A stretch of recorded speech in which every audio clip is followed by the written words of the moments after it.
Hello and welcome to this very festive LinkedIn Live. My name is Catherine. I'm the Content and Community Manager for the Business of Data team here at Premium. Now, before we get going into our final podcast of 2020, on behalf of the whole Business of Data team, I'd like to wish you a very Merry Christmas and a happy and healthy holiday too.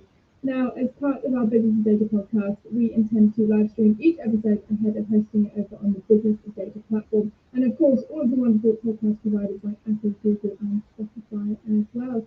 We would love to hear from you, your thoughts, comments and questions, so please do feel free to share those in the comment section. Now, if you would like to appear next year in our podcast, please do reach out to me. I would love to hear from you. We will be back in January with season 3 of the Business of Data podcast.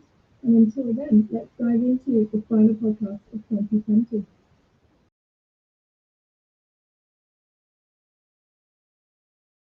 Hello and welcome to the Business of Data podcast. I'm your host, Catherine King, and it's a pleasure to have you join us today. In this series, we'll be speaking to senior data analytics leaders to share their experiences, challenges and insights. Let's go ahead and dive straight into today's episode. Hello and welcome to the Business of Data podcast.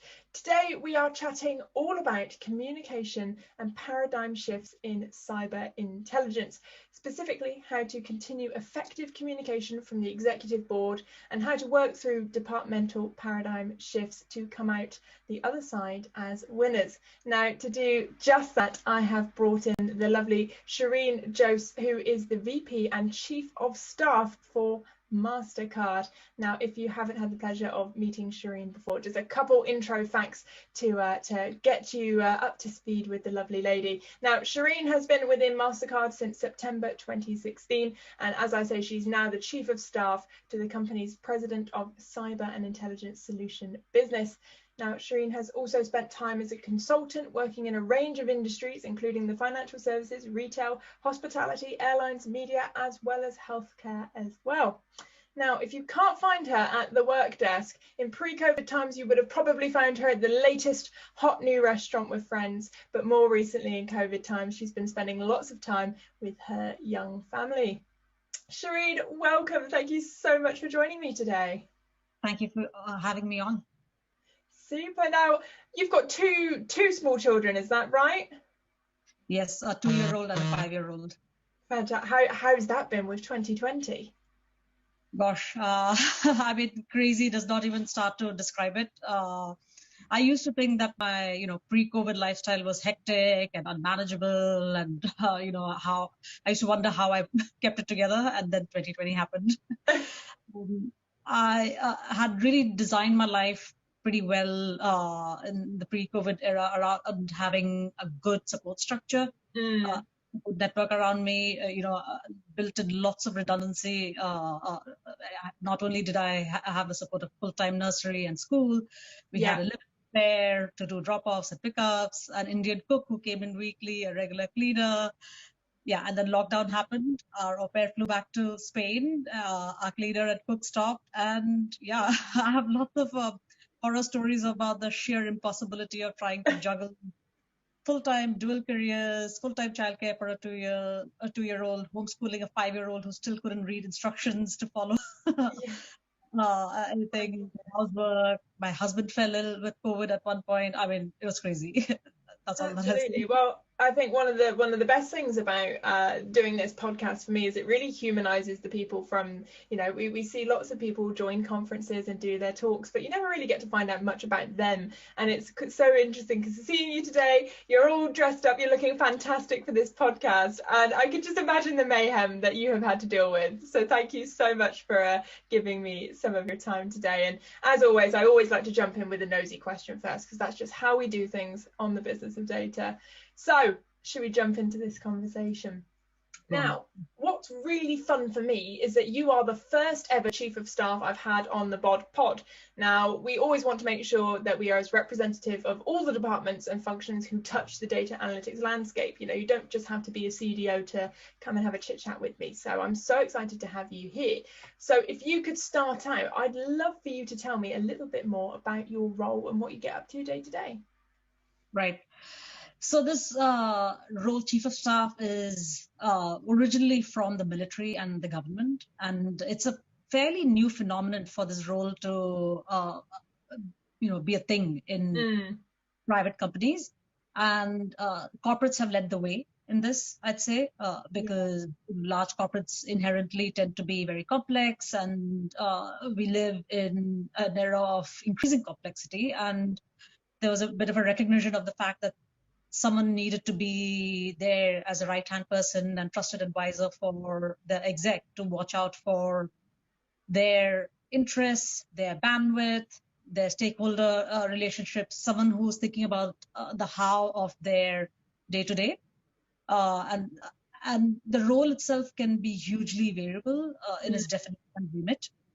And I would advise anyone considering this role to do thorough research to know what they're getting into, because the role of chief of staff can vary massively, not just across sectors and industries, but even within the same company, depending on the dynamic between the person in this role and the exec that you're a chief of staff for. So in a sense, there's a lot of scope for bringing your personality to this role. So, I mean, broadly, I'd say, in the capacity of a trusted advisor for the exec, it can really vary what you do the day to day. There may be, it's a combination of a catch-all, doing things that are not clearly owned by people, but also a bit of a conduit. The chief of staff gets access to a lot of information and gets visibility into very senior level forums. And there is an element of being selective and sharing some of that insight with the right people in the business to ensure things get done. And anything that is requested by the exec is both urgent and important. It is either for the CEO or the board or some senior customer stakeholders or investors and so on. So there's a huge element of continuously prioritizing and being agile in the role. So and I can only imagine just constantly having to reshuffle this year. And imagine you thought you had a day planned and then something will come into the calendar and suddenly the entire day is redone for you. Yes, exactly. And there's a huge element of communication in this role and messaging, crafting messages in the right way for the for internal forums, like, when COVID happened, there were town halls with all staff every 2 weeks. And obviously we have a comms team, but I partner with them to ensure that the right messaging is put forward, the right people are brought to these forums, and my background in strategy consulting has helped me quite, because there's an element of how do we frame this discussion in a strategic manner, right? So it's an interesting role, and I would highly recommend those who want to sort of very quickly learn about the industry, the company, get a lot of visibility within the company to consider this role. Yeah, absolutely. Thank you so much. Now, obviously, communication is a big part of what we're going to chat about today. And I know when we were catching up previous to this episode, you did say that a large part of your role is providing that strategic narrative to the wider functions from the executive, in a way, almost a translator, and translating what's being said to the executive to the wider business. What's the most challenging aspect to that role? Because it's very, very important. So I'd imagine there's a fair few challenges attached to it as well. Yeah, so as part of this role, I sit on the leadership team of the business, and a key part of my job is to just constantly be communicating across the breadth of the cyber intelligence organization in Mastercard. That could mean across different regions. Mastercard's a very global organization. Across different product leads, because we have different verticals even within this business, and also across functions, strategy, finance, legal, comms, marketing, what have you. And I'm involved quite closely in the process of crafting the business's strategic narrative. And that feeds into things like annual objectives for the business, quarterly CEO reviews, regular strategy updates to the board. But, a lot of those discussions can seem quite theoretical unless it is broken down into something tangible that people can grasp and run with, right? So that is one of the things that I do as chief of staff, to break the strategic themes into clear actions and follow-ups that people can act on. It could be setting the agenda for leadership meetings. It could be ensuring that the right forums are set up for collaboration between teams within Mastercard to engender a better partnership. And then there's some sort of hard metrics that I design and then track to make sure that everyone's sort of keeping on track with agreed end goals. So there's an element of translating the strategic into the operational. Absolutely. And challenging, quite specific to that. So one aspect is that even in normal times, even in sort of non-COVID times, this concept of a strategic narrative is not a static thing. It is a dynamic, ever-evolving thing. The market keeps changing. There are new announcements from competition and whatnot, and we have to keep pivoting, right? And so every time you feel like, okay, I've gone around the house, got everyone on the same page. Oh yeah, now it's time to start over.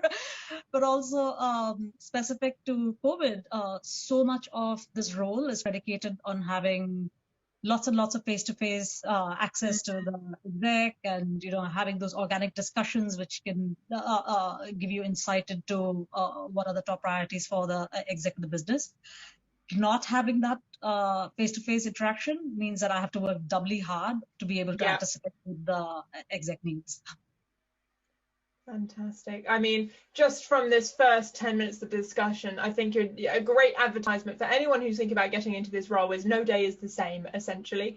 And if you like a varied life, then this could be the career choice for you. So just to round off this kind of section of our little chat here, I'm always keen in the BoD Pod to share advice so that our listeners and our audience can really take away things from our conversations. So I'm keen to know what advice you would give to other senior executives when it comes to making sure they have their fingers on the pulse of the organization's mood. I think it can be such, as you say, it changes from day to day. And I think it's so important, especially where we are right now, where some of us are still remote, some of us are heading back into the office. People are all over the place, really, if we think about all the various people who are going to be listening to this episode from basically all over the globe. So what would you recommend to ensuring that they do have their finger on the pulse of that organization's mood?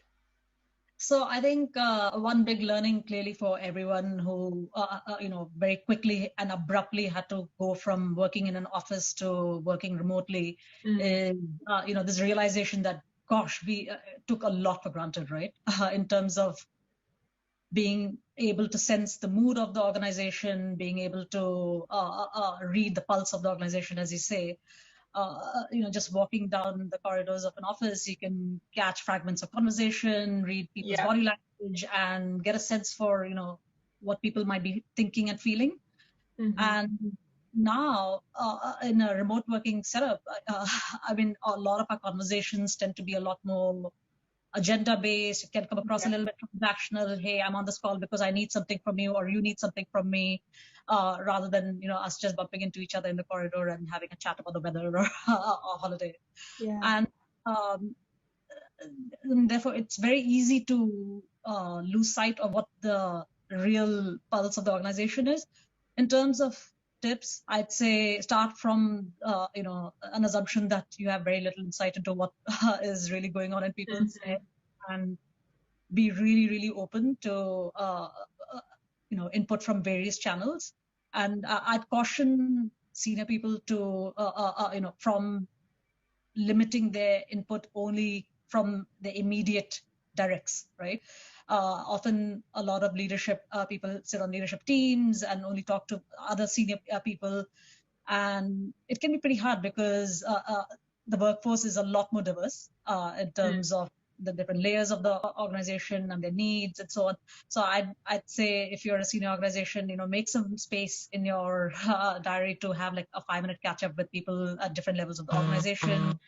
Be aware that actually there's a lot of filtering that happens, before information comes through. to you, because no one wants to deliver bad news. No one wants to be the bearer of, be the messenger of bad news. I think having someone like a chief of staff is really helpful in this context, because often people have more candid conversations with the chief of staff, and often that has been a very helpful tool, I think, for many execs. I personally have, regular one-to-one catch-ups with a lot of senior folks on the leadership team, and I've, been able to feedback sentiments in a way that doesn't, disclose anything confidential. And, I think starting from a point of not assuming anything is a good tip. That's really interesting, actually. I love that soundbite. Don't assume anything. That's fantastic. Now, if that's not enough, if it's not enough that, half of the workforce or the majority of the workforce are now remote and all these things have changed, you've also experienced a rather big paradigm shift in the cyber and intelligence business as well. And I'm really keen, whilst I've got you, to have a bit of a chat about that, because I think it's definitely going to be something that the audience are going to be interested to hear about, what you've overcome in terms of challenges, the opportunities, and just the experience that you've had as well. So if you could start by outlining the paradigm shift that you have personally witnessed within the fraud department and what that has looked like in reality to you. Yeah, so the history of the business that I'm in at Mastercard is quite interesting. It's a relatively newish part of Mastercard, only about 5-6 years old, in a company that is over 50 years old. So to give you a bit of context, around 2014, our current CEO, Ajay Banga, who's stepping down at the end of this year, by the way, he had this sort of amazing insight. He saw that we had a number of fraud management teams dotted around different parts of the business. And these teams were part of a cost function designed to minimize fraud losses for our customers. He decided to consolidate all this expertise in one business, which is now cyber intelligence business, and actually turn it from being a cost function into a revenue generating business, because he had the conviction that this business unit could lead the way in protecting the payment ecosystem from fraud, but also add value to our customers with innovative solutions, and then ultimately differentiating Mastercard's core offerings. In reality, the amalgamation of these disparate teams is not as straightforward as that, right? You can't just bring different people from different parts of the organization and at the get-go have everything running smoothly. So there was an evolution where we moved from, teams working in specific verticals of authentication and fraud management and so on, learning to come together and think, across different verticals within fraud management. And also in the last few years, we've acquired a few companies. This is a fast-moving part of the business, and we've acquired a company in cybersecurity in the US, a company in behavioral biometrics in Vancouver, an AI company in the Bay Area. So honestly, it's been an exciting environment, and everyone's constantly learning and innovating. Fantastic. Now, Mastercard is a large company. It's a well-known brand. I feel like everyone would at least have heard of it if they don't know exactly what you guys do. And I'm interested to know whether this paradigm shift has really altered the feel of the organization for you, and whether it's become a little bit fresher because you're doing such new and exciting things. Yeah, so I joined the business in 2016, so still relatively early days for this particular business unit. And I could immediately sense the excitement, right? The sense of imagine the things that are possible because of this paradigm shift, everyone thinking with a fresh point of view of what they already had in terms of capabilities. And that mood continues to this day, this feeling of, thinking beyond what we have today. Our business deals in the space of fraud, cybersecurity, AI, authentication, identity. So in a way, it is not limited to the realm of our core business as Mastercard, credit, debit, prepaid, and therefore we benchmark not only against our peers in the payment space, not just against the Visas and Amex, but in the tech field at large. And this then also means that we hire from a lot of, specialist fintechs and startups. And that, plus the fact that we've acquired startups in the last few years, means that there is definitely a startup-y mentality in this part of the organization, which keeps us on our toes, right?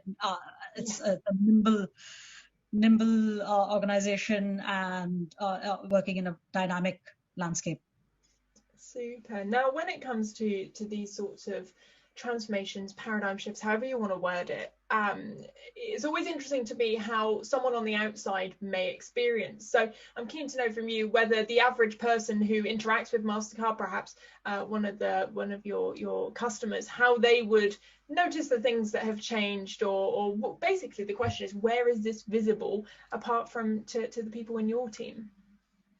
Yeah, so actually a lot of your viewers have probably interacted with the technology without even realizing that they have.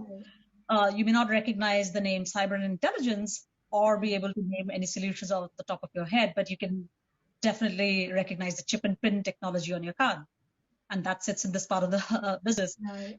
Obviously, in recent years, we've evolved that technology to contactless, which is something that has really sort of grown over the period of the pandemic, right? Because nobody wants to touch anything. And contactless is actually a very COVID-friendly technology. Not that we knew that when we were developing it. Other technologies that you've definitely used would be one-time passwords when you place online transactions. That is us as well. And we recognize that it's not an ideal consumer experience that you have to scramble around looking for your phone when you're placing an order online. But it's one way that we are trying to keep you safe. And we are working really, really hard to make that more seamless by, perhaps using biometric authentication and so on. And I want to also call out that these are consumer-facing solutions, but there's a whole host of other solutions behind the scenes which are in place to keep you safe from fraud. And you wouldn't realize it, but it works at massive scale and it works really, really quickly and effectively. An example of this would be an AI-powered solution called SafetyNet, which looks at transactions in real time across the breadth of the whole world and continuously generates risk level scores and identifies patterns and anomalies to then reject transactions which look very much like fraud. But at the same time, we know how frustrating it is if you're a consumer in the store trying to place an order and your card gets rejected. So we have to find that balance of reducing fraud loss for our customers, banks, while also keeping the consumer experience as seamless as possible. And I think for so many organizations, 2020 has really brought forward that awareness to customer experience. And as you say, it's so funny that you should mention the contactless card, because now I'm pretty much, that's all I'm doing, because as you say, you don't want to touch the pin anymore and you just want to tap and walk away. So it's very conscious about that CX experience. And it's interesting what you say, the different things within the paradigm shift has allowed Mastercard to almost be more customer centric and thinking about the customer.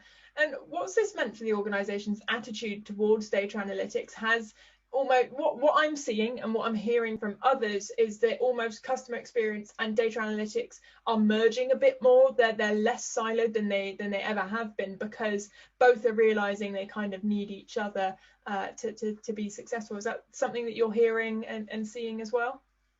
No, definitely. We as Mastercard get access to see so many transactions taking place at a global scale. Everything's in millions and billions, and we're always thinking about how we can leverage insights from this data in a way that is not compromising any consumer privacy, right? So I mean, the way I say about fraud management is, theoretically the best way to minimize fraud and keep it to zero fraud loss is to just reject every transaction, right? I mean, that is not the point. And therefore, we have to intelligently find ways to navigate the consumer experience and while minimizing any security risk. An example of this would be digital wallets, right? You can use biometric authentication in a very seamless way. You don't have to key in your password or your PIN and just go ahead and place transactions. And that's the kind of seamless experience that we are trying to recreate in every channel. That said, Mastercard as an organization has a very, very conservative and consumer-centric approach to data and analytics, and never wants to store any, personally identifiable data. Yeah.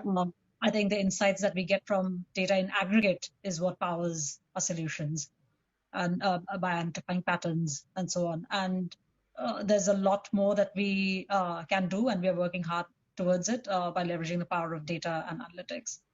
Super. Now, time is running away with us. I don't know how we end up going so quickly through these episodes, but I'm keen to look towards the future, which I know is increasingly a harder task to do nowadays. But I'd love to know what is next for Mastercard's cyber and intelligence strategy, and what do you really want to achieve over the next 12 months? What's the big vision?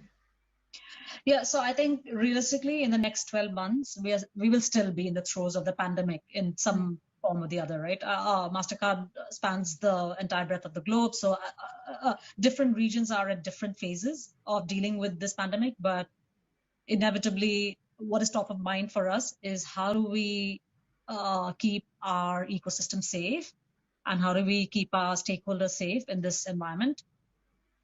There has been such a huge spike in cyber attacks, in malware, phishing, social engineering. I mean, literally every avatar of cybercrime has got a shot in the arm from people abruptly switching their lifestyles into fully digital ways of life, right?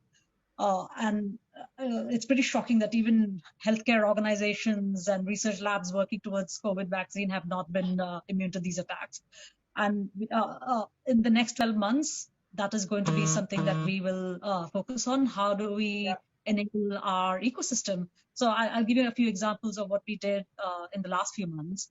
So when lockdowns were just announced, there was a rush of chargebacks, right? Consumers were canceling the flights and hotel stays. They were trying to call the merchants to cancel it, and they couldn't get through because everyone suddenly had to work from home, and people were not set up for it. And rather than sort of go through the cancellation process, they often call their card companies to the banks to cancel the transaction.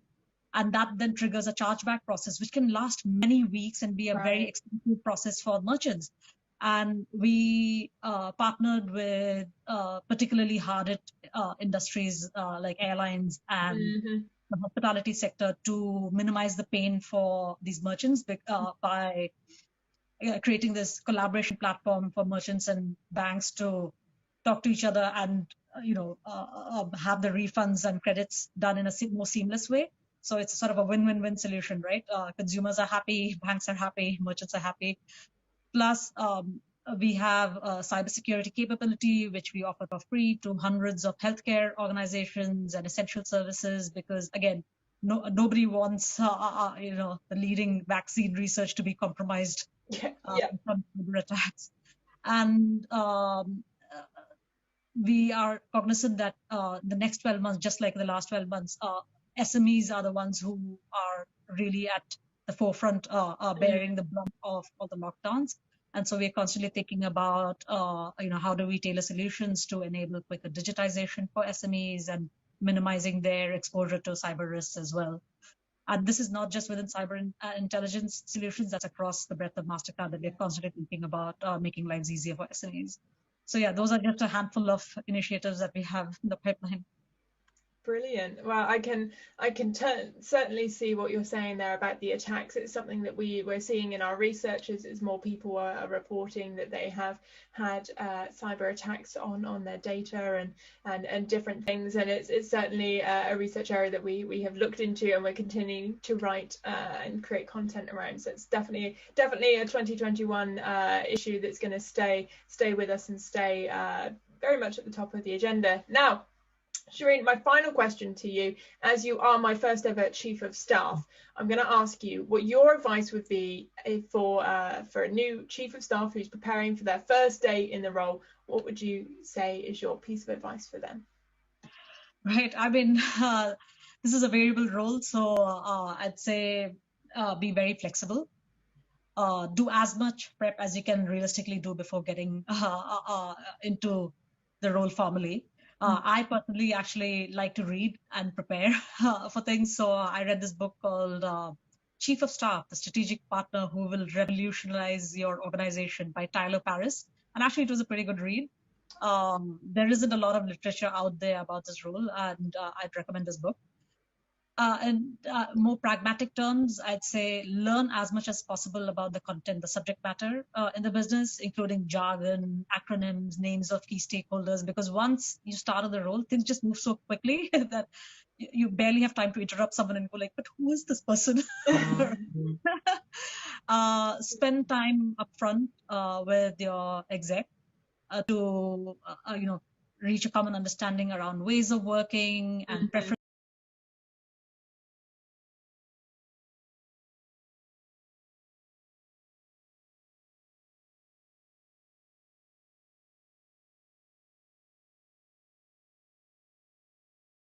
That exec.